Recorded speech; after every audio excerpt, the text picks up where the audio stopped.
nggak sih kalian berpikir, waktu kita ngomongin soal kesehatan, yang terlintas di kepala pasti hasil lab, organ fisik, atau apa yang kelihatan di bawah mikroskop?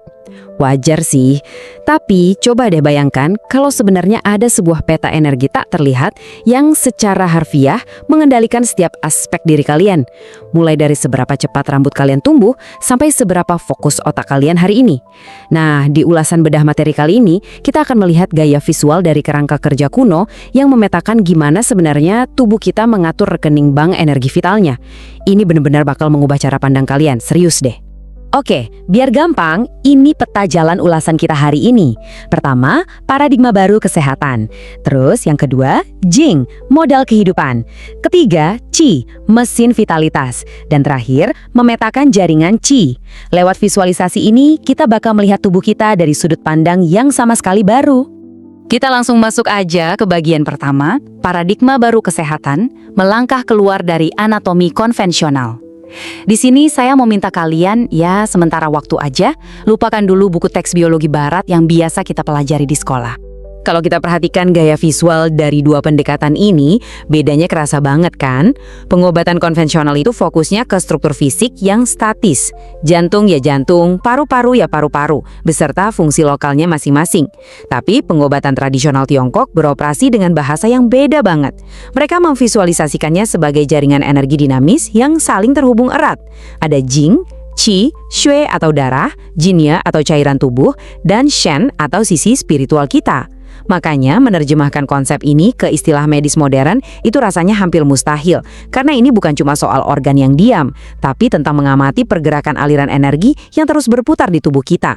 Nah, lihat deh representasi visual dari benturan elemen api dan air ini. Ini bukan sekedar gambar estetik loh. Visual ini sebenarnya melambangkan inti dari vitalitas tradisional. Idenya adalah tentang gimana kita menyeimbangkan kekuatan alam yang berlawanan di dalam tubuh kita.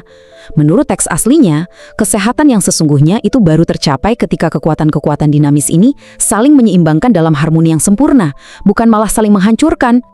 Oke, sekarang kita masuk ke pilar utama yang pertama di bagian 2. Jing, modal kehidupan, tempat kita memahami warisan vital yang kalian bawa sejak lahir. Bayangkan, tubuh kalian itu sebuah bisnis. Nah, Jing ini adalah modal awal yang dikasih ke kalian untuk menjalankan bisnis kehidupan. Jadi, apa sebenarnya Jing itu? Sederhananya, Jing adalah esensi dasar dan basis material untuk kehidupan kita. Jangan bayangkan Jing ini cuma energi mistis yang mengawang-awang ya. Enggak, sama sekali. Ia sangat solid. Teks sumber kita jelas menyebutkan kalau Jing adalah akar dari segalanya. Ia adalah sumber darah, sumsum tulang, bahkan materi reproduksi. Yang bikin takjub, Jing ini nggak cuma menentukan seberapa kuat fisik atau setebal apa rambut kalian, tapi dia juga merupakan akar material dari Shen, alias kemampuan mental dan spiritual kalian. Jadi, pikiran yang jernih itu ya sangat bergantung pada seberapa kokoh fondasi fisik ini. Coba perhatikan kutipan ini. Nah, bagian ini yang menurut saya paling masuk akal buat kita sekarang. Konsep kuno ini ternyata punya metafora finansial yang sangat-sangat praktis. Jing benar-benar dianggap layaknya harta warisan. Jadi, isunya bukan apakah kita punya Jing, karena semua orang pasti lahir bawa esensi ini.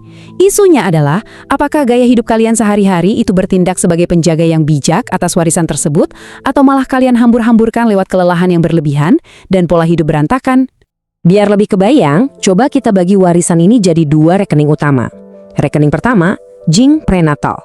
Ini modal awal bawaan dari orang tua yang tersimpan di ginjal kita. Sifatnya itu mutlak, pasti akan terus berkurang seiring bertambahnya usia. Dan parahnya, nggak bisa diisi ulang. Tapi tunggu dulu, di rekening kedua kita punya Jing postnatal. Ini semacam pendapatan harian kalian. Pendapatan ini diproduksi oleh limpa dan lambung dari apa? Ya, dari saripati makanan dan minuman berkualitas yang kalian konsumsi tiap hari. Pendapatan harian inilah yang bertugas memelihara dan ngerem laju penipisan modal awal kalian tadi. Kalau kita urutkan ke-5 fungsi krusial Jing ini, kita bakal sadar betapa bahayanya kalau sampai kita kehabisan modal. Pertama, Jing mendorong reproduksi, makanya defisiensi di sini sering dikaitkan dengan masalah seksual atau penuaan dini. Kedua, Jing memelihara pertumbuhan dari kecil sampai dewasa. Terus ia juga menghasilkan darah, menghasilkan energi vital atau Qi, dan memproduksi Shen atau pikiran kita tadi. Intinya, menipisnya Jing adalah definisi harfiah dari penuaan, badan melemah, dan hilangnya percikan semangat hidup kita. Lanjut ke bagian 3, Qi, mesin vitalitas, sang mata uang aktif di dalam tubuh. Kalau tadi kita ngomongin Jing sebagai harta simpanan, sekarang kita ganti metaforanya jadi mata uang yang berputar cepat yang menggerakkan mesin tubuh kita setiap detiknya. Sering banget kan kita dengar Qi itu cuma diartikan sebagai energi? Sebenarnya maknanya jauh lebih dinamis dari itu. Qi adalah sang penggerak utama. Bayangkan, jauh sebelum ada mikroskop, orang-orang zaman dulu mengamati Qi sebagai sebuah dorongan. Qi itu ada di udara segar yang ditarik paru-paru, Qi itu tenaga yang memeras nutrisi makanan di lambung, dan Qi adalah alasan kenapa tangan kalian bisa merespon perintah otak detik ini juga. Pokoknya, segala sesuatu yang bergerak, bersirkulasi, dan berfungsi secara fisiologis di tubuh kalian, ya itu adalah Qi yang lagi bekerja. Jadi, kunci utamanya begini, supaya mesin tubuh nggak mogok, Qi itu nggak cuma harus ada, tapi dia harus bergerak ke arah mekanis yang benar. Ada 4 pergerakan dasar di sini. Paru-paru menarik Qi masuk, lalu mendorongnya keluar pas kita bernapas. Tapi coba perhatikan poin 3 dan 4 deh. Ini jenius banget. Lambung itu secara alami harus mengarahkan Qi turun buat mencerna makanan.